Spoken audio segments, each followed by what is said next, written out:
Welcome back to another episode of the Casey Campbell Podcast. Casey Campbell with you, of course, and we are pleased to be joined by Ben May, who is the president of Pocono Raceway, in law, of course, the Tricky Triangle, and of course the hashtag What Turn For. There's no turn for, by the way.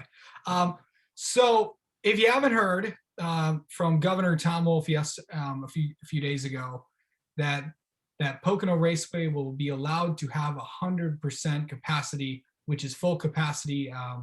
After having no fans last year, they'll be good to go with full capacity with restrictions ending at the end of the month in time for the doubleheader Cup Series weekend in June. They'll also feature the NASCAR Xfinity Series, the NASCAR Camping World Truck Series, and the ARCA Menard Series. Hey, Ben, how are you? I'm well, thank you. Appreciate you having me. You said it quite well. You know, we've got all four series coming in with 5 races. Yeah, it's going to be awesome for you guys. So we were talking before this, and you were very surprised when the governor made that announcement this week. For sure. I continue to be pleasantly surprised by Governor Wolf and the administration there. When we went to 50%, I was surprised, and most certainly from 50 to 100, I didn't see coming. I for sure thought we'd get to 75 by the middle of summer. Never would have guessed 100, but quite pleased, quite happy.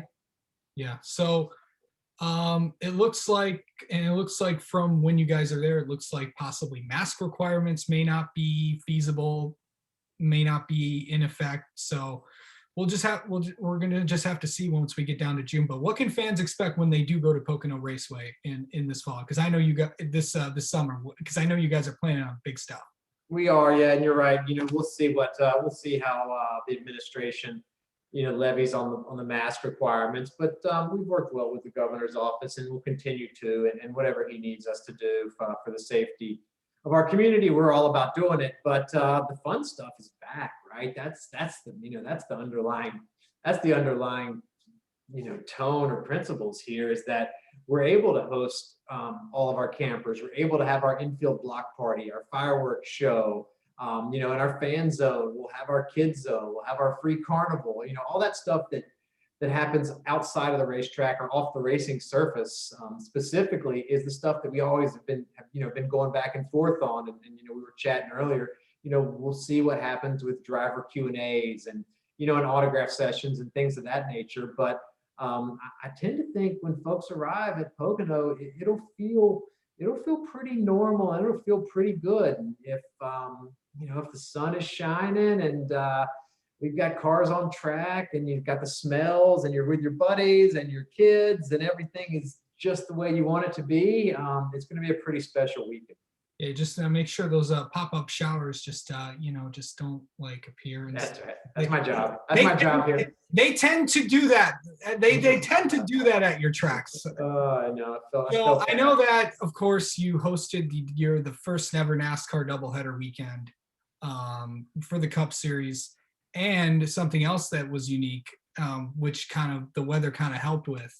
All 3 series ran on one day. Right. What was last year like from all the races to having no fans? What was it like hosting a one-of-a-kind weekend last year without any fans? I think all of our lives and on some level were pretty parallel, right? It was just like we were on a roller coaster. You were on it personally, professionally. We woke up one day and our office was closed and my kids were home and the races were canceled and all sports were canceled. Working through those first 10 weeks with the government, with the governor's office and with NASCAR, just trying to ensure that we could have races, and with NASCAR being the first sport that got back on track, back on the court, so to speak. It was just an interesting, dynamic and an interesting, months of conversations. And then, you felt some level of satisfaction that, okay, we've done right by NASCAR. We've done right by our TV partners, and this race is going to happen. And then you stop yourself and you're like, but nobody's going to be here. And that's not great. And it was, it hurt a little bit because that's what is the greatest part about racetracks, right? Is that fact that it has the energy, it has that emotion. It's no different than a ballpark or a stadium. It's just weird when it's empty. And the fact that we sat there and experienced it, it wasn't great. It was great for the sport. It was great for everything that was happening with the pandemic, but not for our fans, right? We missed our fans.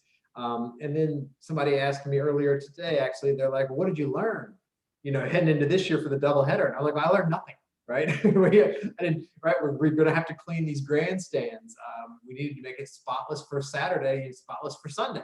Were we going to have to put light towers up, all down the front straightaway just to clean the grandstands? Like, I don't know. So, but the good news is we have this playbook, we have this plan, and we're thrilled to be able to execute it and welcome folks back. So, looking back, we learned a little bit.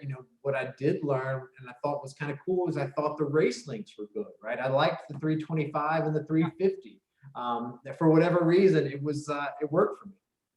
Yeah, I mean, people have been coming to Pocono forever, and one of the biggest traditions is the one thing that the question is, our fans could have access to the drivers. I know there's going to be some test runs this weekend at Darlington with potential sponsors being allowed in the garage area. For all the people that want to get hot passes and all that, and going and meeting the drivers, taking pictures with the drivers, and doing that, what do we know, and do you think that possibly could happen do you think fans expected to go into the track and meet their favorite drivers in the garage area? Do you see that happening? For us, I don't, but I've taught myself over the past 6 months to stop saying that, even though I just said it. Because look, again, 2 days ago, I found out we're going to 100%. So I don't even know what 2 days from now is going to break me. Yeah. But I always, when we do know that, I feel like that's our job as racetrack promoters, is to just make sure folks understand what it's going to be like when they arrive and what to expect. And probably early June, I feel like we'll be able to, continue to craft and define our fan FAQs and what this in-venue experience is going to be like. It's always this, okay, here's what NASCAR needs and wants for the sport to continue to keep pushing forward, and for these races to happen, and for there not to be any hiccups or stops. And we're 100% behind that. And then here's what Governor Wolf is looking for, and we're 100% behind that. And so we just kind of play in this space of we need to do right by our fans, we need to do right by our partners, we need to do right by NASCAR, we need to do right by the government, and that's what we'll do, whatever that looks like. Yeah. Of course, I've always wanted to ask you this. Mm-hmm. Are we ever going to see a Pocono night race? No, you won't. Well, at least not while I'm here. Well, for one, we don't have lights. And secondly, for us to install lights, and we always tell people to think about it this way. It's not just the racetrack, right? It's the entire length of the grandstands. It's all the parking lots. It's all the fan spaces. It's a million things beyond just lighting a gigantic racetrack. So I would look forward to it. I also, we also are enormous supporters and owners of weeknight short track racing, right? We own South Boston Speedway in Virginia.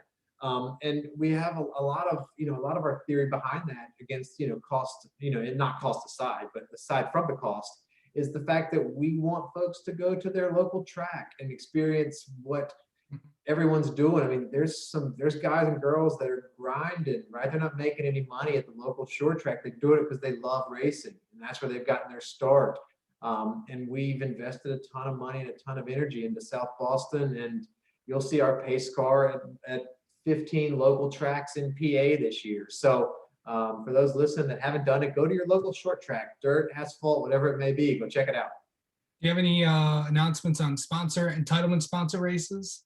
So we just announced a few weeks ago, Pocono Mountains Visitor Bureau, our local destination marketing organization, will have our Explore the Pocono Mountains 350 on Sunday, June 27th. Yeah. And ironically, I just signed a contract this morning for our Camping World Truck Series race. So stay tuned for that. That could be interesting. It'll be great. That, and stay tuned to follow. Make sure you follow Pocono Raceway on Twitter to make sure that announcement comes in. So yeah, a lot of good stuff here at Pocono. Ben May, the president of Pocono Raceway, thank you so much for taking some time. Congratulations. And I don't know, I can't tell you how excited everyone is to see Pocono Raceway at full capacity for the weekend of June 25th and June 27th to see the NASCAR Cup Series doubleheader, the only doubleheader on the calendar, as well as the NASCAR Xfinity Series, the Camping World Truck Series, and the ARCA Menard Series. Absolutely. And for everybody listening that hasn't gotten their tickets, we are the only racetrack that offers kids 12 and under free for Cup Series races. And all our other tickets start at $45. You're getting 2 races a day. Got to check it out. PoconoRaceway.com. All right. Thank you.